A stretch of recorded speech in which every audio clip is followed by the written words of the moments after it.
Nous avons vu dans une capsule précédente qu'il est possible de déclarer des variables dans différents blocs d'instructions.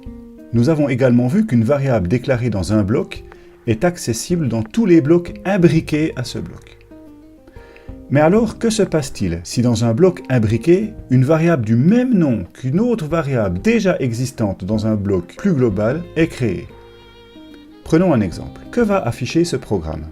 Et d'une façon plus précise, dans le bloc imbriqué, que va afficher l'instruction cout?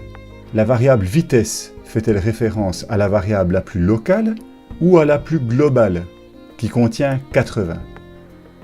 L'opérateur d'affectation affecte-t-il la valeur 50 à la variable la plus locale, donc à la variable vitesse qui contenait 60, ou à la variable la plus globale, donc la variable qui contient 80?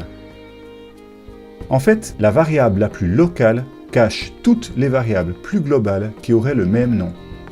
Dans le bloc imbriqué, l'accès à la variable globale vitesse est donc tout simplement impossible. Chaque fois que l'on fait référence dans ce bloc imbriqué à la variable vitesse, c'est à la variable la plus locale que l'on accède.